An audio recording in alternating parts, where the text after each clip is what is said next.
So I'm doing a different format for this video for two reasons. Number one is in the midweek video, I reviewed all of the stocks that I have been going over our focus list and watch list. And there was only one other trading day this week since that Wednesday video. So if you want some thorough analysis on those stocks, I recommend going back to watch the midweek video of March 27th for analysis on those stocks. But the second reason is that I want to change this format is that members are looking for specific trade ideas with specific entries, specific stops, specific exits, and so forth.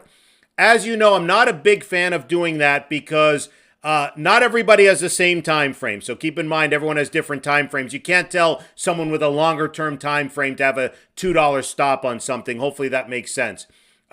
The other factor is not everyone can watch the market closely. So when I talk about certain targets, certain entries, and so forth, not everybody, some people are working full time. Some people are in different time zones. So not everyone can watch the market full time. But the main reason is that the main goal of this product is to encourage you to make decisions, because when I encourage you to do that, it'll help you to build your confidence and build your strength as a trader. So in this next section, I decided to go over ways to construct some trades and so forth. Keep in mind, again, I can keep you on the right side of the market, which I think I've done a great job of over this past quarter. I can present some strong stocks. Not going to get all of them, but I think I've presented a lot of the strong leaders over this past quarter. The third thing is I can present strong entry points. As I mentioned, no matter what your time frame is, get those strong entry points. That last part is the magic to this market. That last part of managing your trades, managing your portfolio, sticking to stops, taking profits along the way. That's the art of all this. And I can try to give you some guidelines, but just keep in mind, there's never a right or wrong answer. It's just finding a style that fits your personality and that fits your overall investment objectives.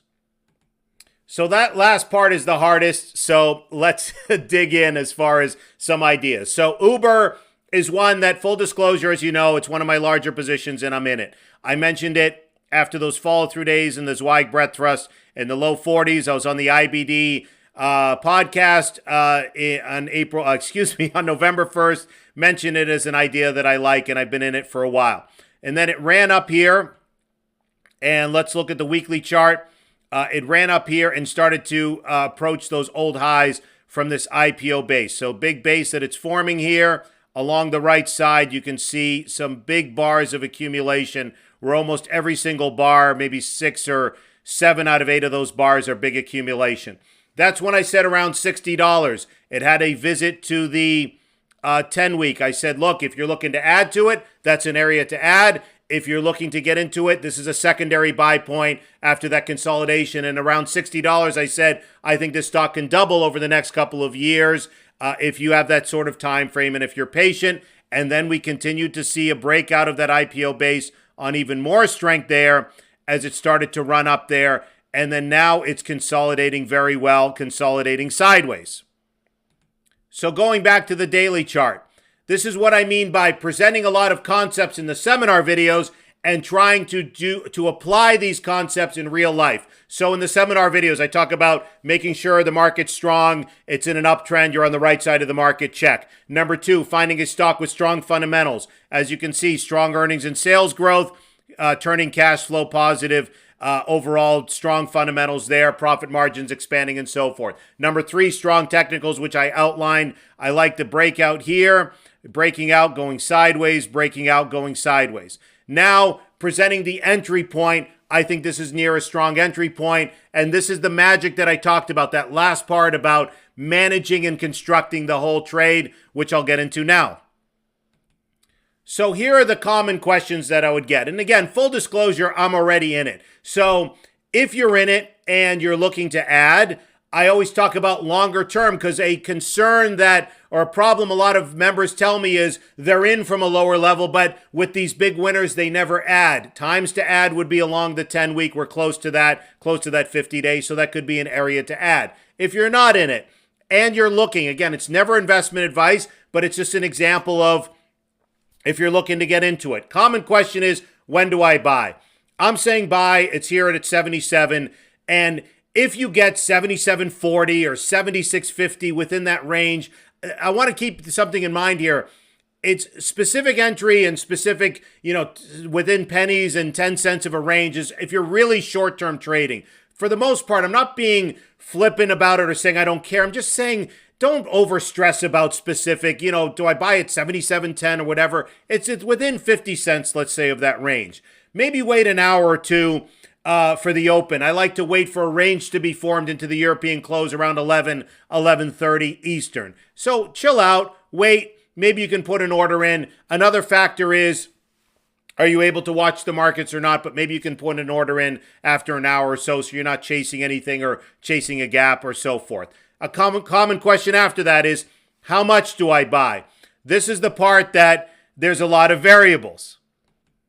For example, one variable is, how invested are you? I can't answer that for you. Another variable is, how many positions do you own? Another variable is your risk tolerance. This is a point I want to stress before I go on with, describing this trade, is that some members say, in the live webinars that I do, I might come across as maybe being a little bit irritable and so forth. It's never irritability. I will say this, it's a little bit of frustration with the questions that I'm asked. People think that there is a right or wrong answer and that I have the right or wrong answer. I'm here to stress this point that there is no right or wrong answer, and I don't have the right or wrong answers. I say this so many times. I think one thing that separates me from a lot of people is I make decisions and I'm okay with my decisions. I accept I'm not going to be right or wrong. I'm not going to get the highs or the lows, but I just make decisions and I'm okay with it. So all of these questions are perfectly fair questions, and I'm doing my best to answer them as best as I can, to guide you through them, to help you think of possibilities when you're approaching a trade. But when do you buy? Around that area of tightness as it's coming out of a consolidation. How much do you buy? I give a guideline of a 5% position that works for me. For some members, a 20 or 25% position, they have a higher risk tolerance, so that works for them. Other members are newer to trading, so they take a 1% position. So for the sake of this video, let's just go with a 2% position. On a $100,000 portfolio, I'm not trying to talk down to people, but on a $100,000 portfolio, maybe you put $2,000 into this. Now keep in mind, going back to what I just said, there is no right or wrong answer. You can vary this. Make a decision. You want to take a 1% position? Fine. You want to buy a 5? Fine. I just give guidelines. Make the decision on your own. Do you buy it all at once? Let's say you want to buy a 5% position. Do you buy it all at once? It depends. See what I mean by there's so many variables? Can you watch the markets? Maybe I start with a 2% position and then I'm watching the markets, and on a pullback, let's say we go sideways into the 21-day, I might add another 2% to it. There's a lot of variables. I'm watching the tape. I'm watching relative strength throughout the day. That's what I mean by it depends. So in this case, you want to start with a 2% position. You buy it all at once, and a suggested stop would be 73. A suggested target would be 90. But I want to stress that last point, patience. I'm hearing from members, they're getting chopped around. They're getting stopped out. Maybe your stops are too tight. These are not meant for day trading. This is not meant for an idea where you enter at 77 and then a member comes to me and says, it hasn't hit 90 yet. What do you expect? It's going to hit 90 in an hour? Understand that these are more for swing trade, maybe medium-term time frame ideas. Hopefully that makes sense. So when I go back to the chart, I'm presenting strong market in an uptrend, strong ideas, strong entry point near that 21-day. Where am I coming up with 73? It's around the 10-week moving average, and it's just undercutting the low of this range. So that's where I'm suggesting that as a stop. You can also take a smaller position and widen that stop. That's why I said in that previous section, all of these variables can vary. You can mix around with position size, stops, and targets. But for a suggested idea, presenting the entry point, stop at 73. If you got a $4 stop, I want to go for at least a 2 or 3 times the stop, 2 or 3 R that's mentioned in the seminar videos. So a target of 90. Just keep in mind, it might take some time. How long?